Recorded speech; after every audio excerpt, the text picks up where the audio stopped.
মিয়ানমারে ডিসেম্বরে হতে যাওয়া ভোটের আংশিক সময়সূচি প্রকাশ করেছে জান্তা সরকার। নির্বাচনী পদ্ধতির বিরোধিতা করলে 10 বছর পর্যন্ত কারাদণ্ডের বিধান চালু করেছে তাতমাদো। ভোটের আগে আরও বেশি ভূখণ্ডের নিয়ন্ত্রণ নিতে রাখাইন সহ বেশ কয়েকটি অঞ্চলে বাড়ানো হয়েছে সেনা সদস্য। আর উত্তর পশ্চিমের সাগাইয়ে জান্তা বাহিনীর সাথে তুমুল লড়াই চলছে বিদ্রোহীদের। সংঘাত আর পাল্টাপাল্টি হামলার মাঝে আসন্ন নির্বাচনের প্রস্তুতি নিচ্ছে জান্তা সরকার। বৃহস্পতিবার প্রকাশ করা হয়েছে ভোটের আংশিক সময়সূচি। প্রথম ধাপে দেশের 1/3 এলাকায় ভোটের কথা জানিয়েছে তাতমাদো।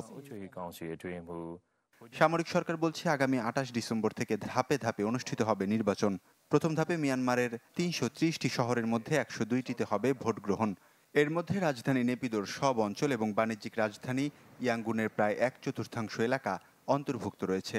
তবে যেসব অঞ্চলে সামরিক বাহিনীর সঙ্গে বিরোধীদের যুদ্ধ চলছে সেখানে ভোট হবে খুব সীমিত পরিসরে। রাখাইন রাজ্যে 17টি শহরের মধ্যে ভোট হবে মাত্র 3টিতে।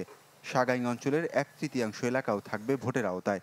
আর এই নির্বাচনী পদ্ধতির বিরোধিতা করলে 10 বছর পর্যন্ত কারাদণ্ডের বিধান চালু করেছে জান্তা সরকার। নির্বাচনকে কেন্দ্র করে রাখাইনের বিভিন্ন এলাকায় বাড়ানো হয়েছে সেনা সংখ্যা। অঞ্চলটির বিভিন্ন স্থানে এখনও বিদ্রোহীদের সাথে রক্তক্ষয়ী সংঘর্ষ চলছে সামরিক জান্তার। বিশৃঙ্খল পরিস্থিতিতে খাদ্যদ্রব্য পরিবহন বন্ধ হয়ে যাওয়ায় রাখাইনে দুর্ভিক্ষ পরিস্থিতি তৈরি হয়েছে। এতে বাংলাদেশ সহ আশপাশের দেশগুলোতে আশ্রয় নেওয়ার চেষ্টা করছে অঞ্চলটির বাসিন্দারা। বার্মা নিউজ ইন্টারন্যাশনাল বলছে বর্তমানে কিয়াওফিউ শহরের বাইরে অন্তত 3টি স্থানে তুমুল যুদ্ধ চলছে, যেখানে চলতি সপ্তাহে আরাকান আর্মির হামলায় আহত হয়েছে অর্ধশতাধিক জান্তা সেনা।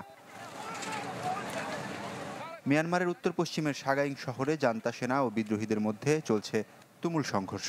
টানা কয়েকদিন ধরে গোলাগুলি ও বিমান হামলায় ধ্বংস হয়েছে বহু ঘরবাড়ি। প্রাণ বাঁচাতে পালিয়ে যেতে বাধ্য হয়েছে কয়েকশো পরিবার। বিশ্লেষকদের মতে আসন্ন নির্বাচনের আগে যে কোনো মূল্যে নতুন ভূখণ্ডের নিয়ন্ত্রণ নিতে চাইছে সেনা সরকার।